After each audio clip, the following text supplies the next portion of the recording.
Hello दोस्तों, मैं हूँ रुद्र और मैं आपको एक सुनाने जा रहा हूँ कहानी। ये श्री रजनीश जी के पुस्तक माटी कहे कुम्हार से है। आचार्य श्री रजनीश जी ने कभी कोई पुस्तक नहीं लिखी। वो हमेशा जो अपना वक्तव्य देते थे, प्रवचन देते थे, उनके प्रवचनों का हिस्सा उनकी पुस्तकें बनी हैं।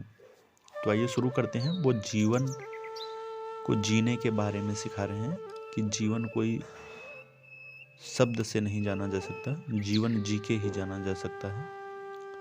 तो उसी के दृष्टांत में उन्होंने एक कहानी पेश की थी। वो कहानी हम लोग सुनते हैं। एक फकीर एक छोटे से गांव से गुजर रहा था।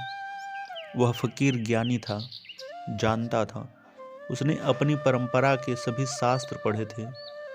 उसने अपनी परंपरा के शास्त्रों पर टीकाएं भी लिखी थी।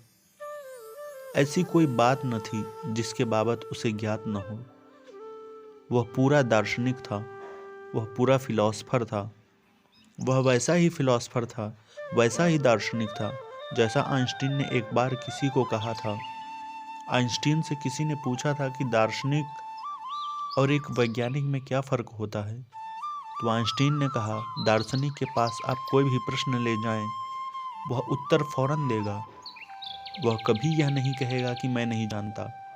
और वैज्ञानिक के पास आप 1000 प्रश्न ले जाएं, तो मुश्किल से एक आध प्रश्न पर वह कहेगा, मैं यह जानता हूँ।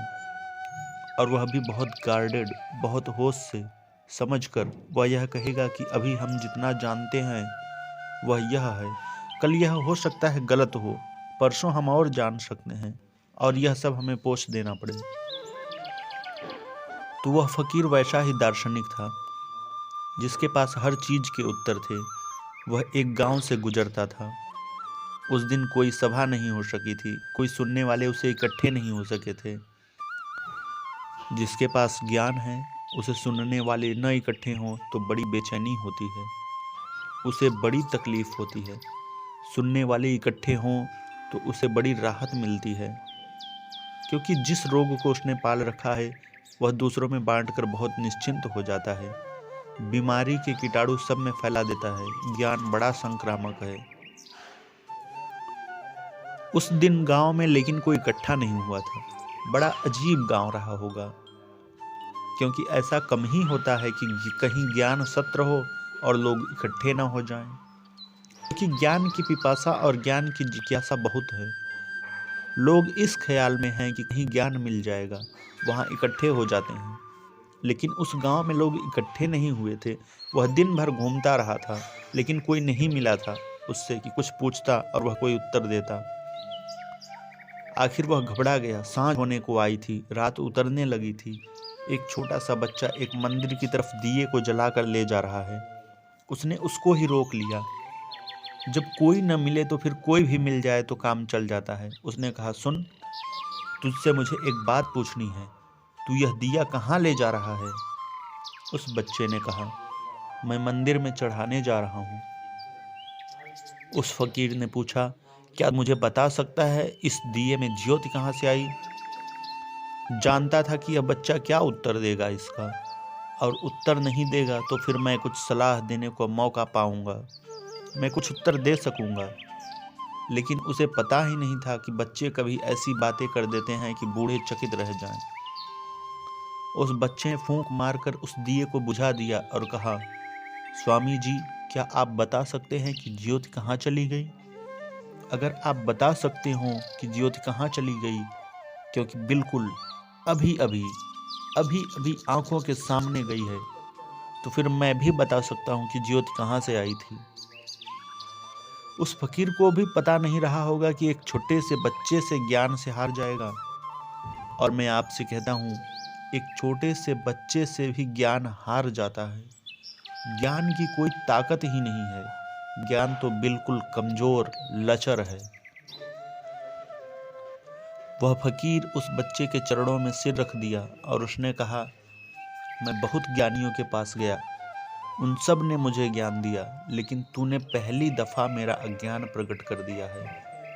और इस अज्ञान के क्षण में मैं इतनी ह्यूमिलिटी, इतनी विनम्रता अनुभव कर रहा हूँ जिसकी कोई मुझे कल्पना भी न थी। ज्ञान के क्षण में ईगो मजबूत होती है। जब कोई समझता है कि मैं जानता हूँ तो अहंकार मजबूत होता है। ज्ञान के अहंकार से बड़ा कोई अहंकार नहीं है। धन का भी अहंकार उतना बड़ा नहीं है, क्योंकि धन चोर चुरा कर ले जा सकते हैं, दिवाला निकल सकता है, सरकार बदल सकती है, हजार तरह की गड़बड़ें हो सकती हैं, धन डूब सकता है, लेकिन ज्ञान नहीं। ज्ञान को कोई भी नहीं छीन सकता।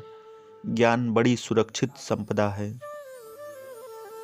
इसलिए जो नासमझ हैं वे धन इकट्ठा करते हैं, जो ज़्यादा कनिंग हैं वे ज्ञान इकट्ठा करते हैं, जो चालाक हैं वे ज्ञान इकट्ठा करते हैं, और वे जो चालाक हैं ज्ञान इकट्ठा करने वाले, वे धन इकट्ठा करने वाले लोगों से कहते हैं, पागलों तुम कहाँ की संपदा इकट्ठी कर रहे हो, यह यही छूट जाएगी।